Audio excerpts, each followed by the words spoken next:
Bismillahirrahmanirrahim. Assalamualaikum warahmatullahi wabarakatuh. Alhamdulillahirabbil alamin. Pada hari ini, pada pertemuan keempat mata kuliah Pengantar Hukum Indonesia, kita akan membahas tentang sistem hukum. Nah, adapun metode pembelajaran yang digunakan pada hari ini yaitu metode diskusi kelompok. Nah, adik-adik, sebelum kita masuk membahas tentang sistem hukum, perlu Ibu sampaikan bahwa hari ini ada beberapa capaian yang harus kita capai secara bersama-sama.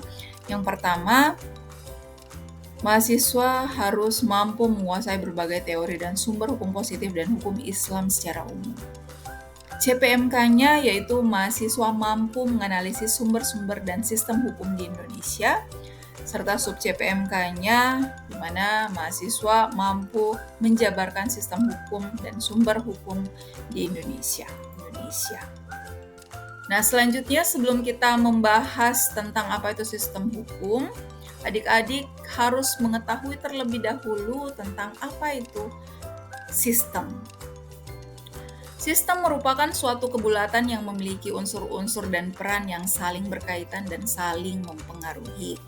Misalnya contoh, sebuah negara. Negara itu merupakan sistem. Contohnya, negara itu merupakan suatu kumpulan dari beberapa elemen kesatuan seperti provinsi-provinsi yang saling berhubungan dan membentuk menjadi sebuah negara.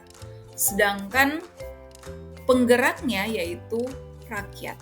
Nah, itulah yang dikatakan sistem. Selanjutnya kita masuk, apa sih itu pengertian sistem hukum?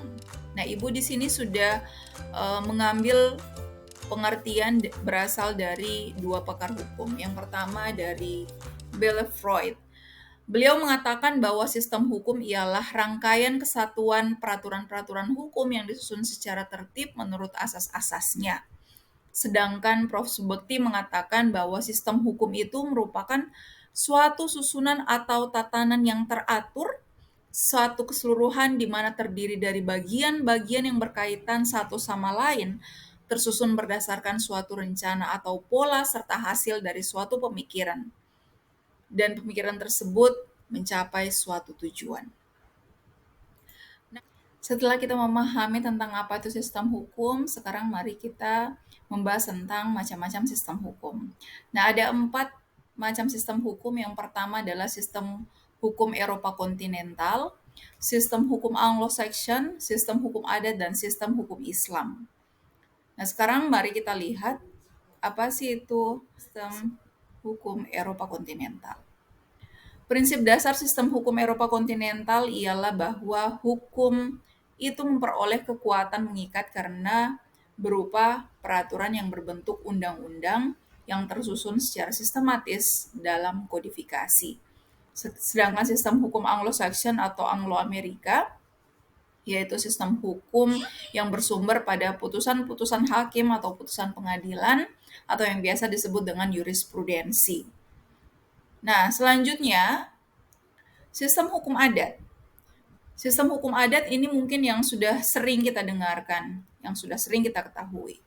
Sistem hukum adat itu bersumber dari kebiasaan-kebiasaan yang artinya aturan dibuat dari tingkah laku masyarakat yang tumbuh dan berkembang sehingga menjadi sebuah hukum yang ditaati secara tidak tertulis. Dan yang terakhir adalah sistem hukum Islam. Sistem hukum Islam atau syariat yang berarti diadakan oleh Allah untuk umatnya yang dibawa oleh Nabi SAW, baik hukum yang berhubungan dengan akidah ataupun amaliyah.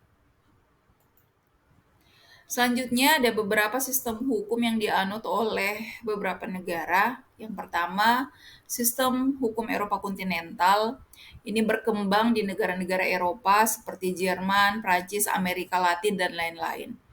Nah, selanjutnya sistem hukum Anglo-Saxon.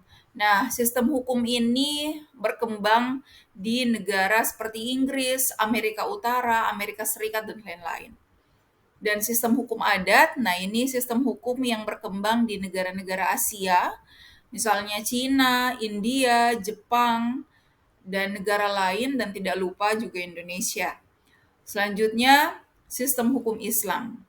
Sistem hukum Islam ini berkembang berasal dari negara Arab dan berkembang di negara Asia, Afrika, Eropa, Amerika secara individual maupun secara kelompok. Dan yang terakhir, nah, pada slide ini Ibu akan memberikan penugasan kepada adik-adik semua, di mana pada penugasan ini Ibu meminta adik-adik untuk membagi dua kelompok diskusi, dan masing-masingnya membahas tentang materi yang berbeda.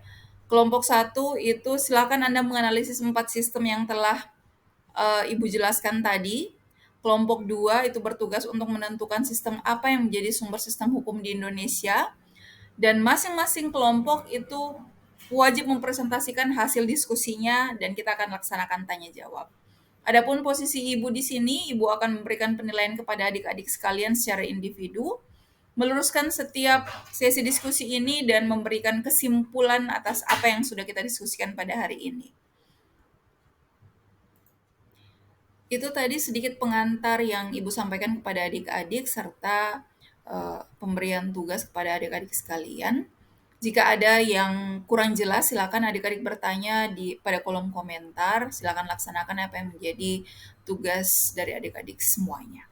Hidup kesempian tanpa kekasih, cukup sekian dan terima kasih. Wabillahi taufiq, wassalamualaikum warahmatullahi wabarakatuh.